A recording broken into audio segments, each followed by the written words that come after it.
KGF chapter 3 की शुरुआत होती है रमिका सेन के पीएम ऑफिस से। रमिका सेन को एक ऑफिसर बता रहा होता है कि पिछले 3 सालों से रॉकी ने विदेशों तक अपना बिजनेस फैला दिया था और इंडोनेशिया और अमेरिका में भी उसने कई इलीगल काम किए थे। इसीलिए इंडोनेशिया और अमेरिका की सिक्योरिटी फोर्स भी रॉकी को पकड़ना चाहती थी, पर अब रॉकी मर चुका है। पर इंडोनेशिया और अमेरिका में रॉकी के इलीगल काम अभी भी चल रहे हैं। रमिका सेन कहती है तो इंडोनेशिया और अमेरिका की गवर्नमेंट को उसके खिलाफ एक्शन लेना चाहिए। तभी वो ऑफिसर बताता है कि गवर्नमेंट ऐसा नहीं कर सकती, क्योंकि रॉकी ने 1979 से 1981 तक इन 3 सालों के अंदर ही अपने सोने के बिजनेस को काफी बड़ा कर लिया था। विदेशों में भी हजारों लाखों लोग उसके लिए काम करते हैं और खुद गवर्नमेंट के लोग भी उसके साथ मिले हुए हैं। इसीलिए गवर्नमेंट चाहकर भी उसके खिलाफ एक्शन नहीं ले सकती।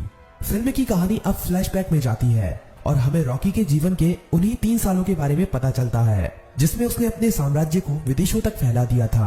सभी माइनों पर कब्जा होने के बाद रॉकी ने और कई माइनों की खोज कर ली थी और सभी लोगों को उनकी खुदाई में लगा दिया था। रॉकी ने उन सभी माइनों से तेजी से सोना निकाला और इकट्ठा करता गया और बाहर के बड़े बड़े देशों में एक्सपोर्ट करने लगा। रॉकी को विदेशों से काफी बड़े बड़े ऑर्डर आने लगे, जिनको पूरा करने के लिए उसने खुदाई को और तेज करवा दिया था। दूसरी तरफ से उसने माइन की खुदाई के लिए और सोने की खोज के लिए अमेरिका से कई टेक्नोलॉजी मशीन भी मंगाई थी, जिससे वो जल्द से जल्द इन सभी माइनों को सोना निकालकर इकट्ठा कर सके। रॉकी ने अगले 1 साल के अंदर इन माइनों से इतना सोना निकाला था जितना कि पिछले 20 सालों में भी नहीं निकाला था। दूसरी तरफ रॉकी ने अपने इलाके को एक इंडस्ट्रियल एरिया बना लिया था और माइन में काम करने वाले लोगों के लिए उसने अच्छे घर, स्कूल, कॉलेज, अस्पताल सब कुछ बना दिए थे। इसीलिए खुदाई करने वाले लोग उसे काफी पसंद करते थे और उसके लिए अपनी जान देने के लिए भी तैयार थे। धीरे धीरे करके रॉकी का साम्राज्य बड़ा ही होता जा रहा था। विदेशों में सोने का एक्सपोर्ट करते करते रॉकी की जान पहचान भी विदेशों की सरकार से भी हो गई और सरकारों के कई लोग रॉकी के साथ मिल गए। रॉकी कई बार इंडोनेशिया और अमेरिका में भी गया था। वहां पर भी उसने अपने सोने के साम्राज्य को काफी बड़ा कर लिया था। इस साम्राज्य को फैलाने में सरकार के कई लोगों ने उसकी मदद की थी और रॉकी ने एक गैंग अपनी इंडोनेशिया में और एक अमेरिका में भी खड़ी कर ली थी और रॉकी ने इन गैंग के लिए अपना एक एक लीडर भी बना लिया था और रॉकी उन सभी का राजा बन गया था। इस तरह से रॉकी ने अपने साम्राज्य को विदेशों तक फैला दिया था। अब कहानी फ्लैशबैक से बाहर आती है और हमें दिखाया जाता है कि जब रमिका सेन ने भारत में रॉकी के साम्राज्य को खत्म कर दिया था और रॉकी अपना सारा सोना लेकर समुद्र के बीच में चला गया था, वहां पर रॉकी ने इंडियन नेवी को खुद मैसेज करके उसे मारने के लिए कहा था। तब इंडियन नेवी ने रॉकी के शिप पर मिसाइल छोड़कर रॉकी को मार दिया था, पर रॉकी वहां पर मरा नहीं था। रॉकी का सारा सोना उसी समुद्र की गहराइयों में उसी जहाज में दफन है और रॉकी को अमेरिका के सबमरीन ने बचा लिया था। ये सबमरीन अमेरिका के एक बिजनेसमैन की थी, जिसे रॉकी ने उन 3 सालों के बीच में अपना पार्टनर बना लिया था। रॉकी अब अमेरिका में सबसे छुपकर रह रहा था और वो महीने में कभी कभी इंडिया भी किसी को फोन करता था कि केजीएफ का क्या हुआ, केजीएफ को ठीक होने में कितना समय लगेगा। अब कहानी इंडिया में शिफ्ट होती है और हमें दिखाया जाता है कि सलार केजीएफ के तबाह होने के बाद केजीएफ को दोबारा से खड़ा कर रहा है और जो लोग बच गए थे उन सभी लोगों के साथ मिलकर रॉकी के साम्राज्य को दोबारा से खड़े करने में लगा हुआ है। सलार ये सभी रमिका सेन से छुपाकर कर रहा है, पर बहुत जल्द रमिका सेन को भी इसके बारे में पता चलने वाला है।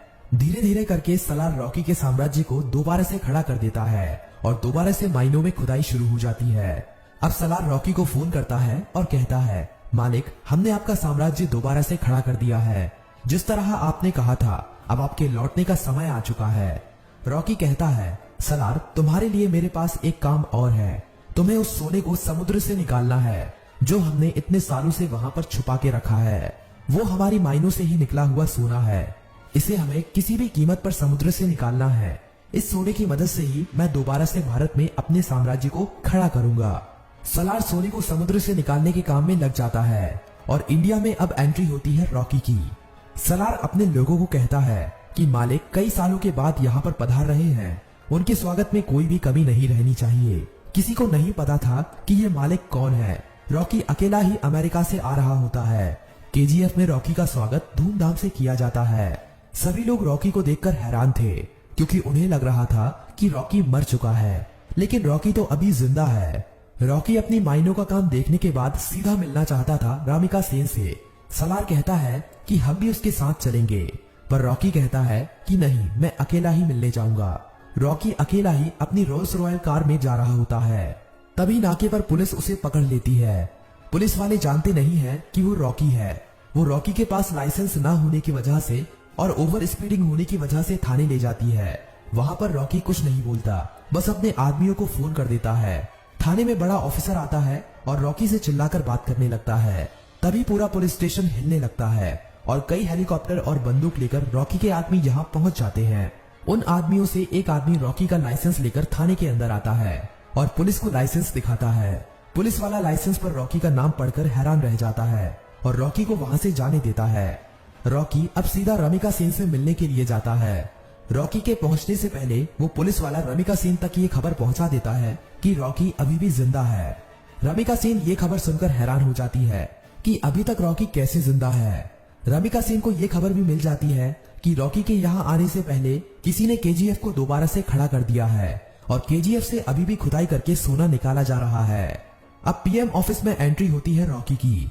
सभी लोग रॉकी को देखकर हैरान थे। रॉकी सीधा मिलने जाता है रमिका सेन से।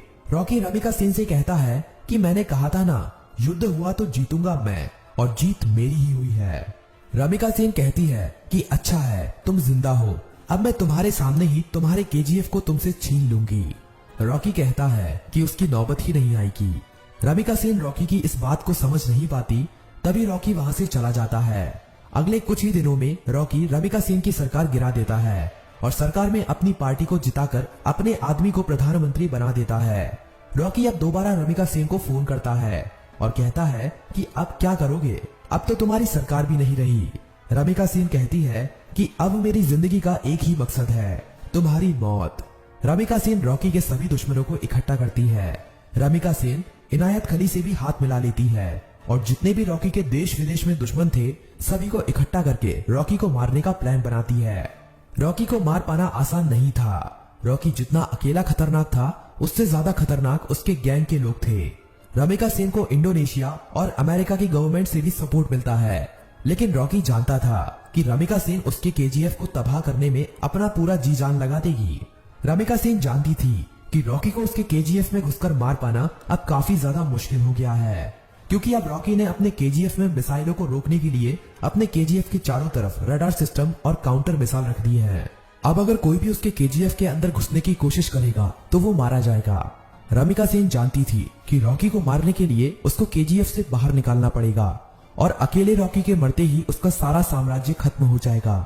इंडिया में अपनी गवर्नमेंट खड़ी करने के बाद इंडिया की गवर्नमेंट रॉकी के लिए एक काफी बड़ी पार्टी रखती है। इस पार्टी में विदेशों के बड़े बड़े बिजनेसमैन, बड़ी बड़ी गवर्नमेंट के लीडर आते हैं। रॉकी की सिक्योरिटी के लिए इस पार्टी में काफी ज्यादा सिक्योरिटी लगी हुई थी। रॉकी पार्टी में पहुंच जाता है। थोड़ा नाच गाना होने के बाद पार्टी में एंट्री होती है रमिका सेन की। रॉकी से थोड़ी बातचीत करने के बाद रमिका सेन कहती है कि अब समय आ गया है कि तुम्हारे साम्राज्य को यहीं पर खत्म कर दिया जाए। पर तभी रॉकी के चारों तरफ हजारों लोग उसके ऊपर बंदूक तानकर खड़े हो जाते हैं। रॉकी की खुद की गवर्नमेंट उसे धोखा दे देती है और विदेशों से आए हुए बिजनेसमैन भी उसकी मौत का तमाशा देखने के लिए वहां पर आए हुए थे। सभी विदेशों के बिजनेसमैन चाहते थे कि रॉकी की मौत होने के बाद वो केजीएफ पर कब्जा कर लेंगे और अपने बिजनेस को फैलाएंगे और ढेरों पैसा कमाएंगे। ये सब देखकर रॉकी खुद हैरान रह जाता है, पर रॉकी जानता था कि एक दिन उसकी मौत जरूर होगी, इसीलिए वो अपने आखिरी पल में भी निडर रहता है। रमिका सेन कहती है कि देखा, आखिर तुम्हारे लोगों ने ही तुम्हें धोखा दे दिया। इतना कहते ही सभी लोग रॉकी को गोलियों से भून देते हैं और रॉकी की मौत वहीं पर हो जाती है और फिल्म यहीं पर खत्म हो जाती है।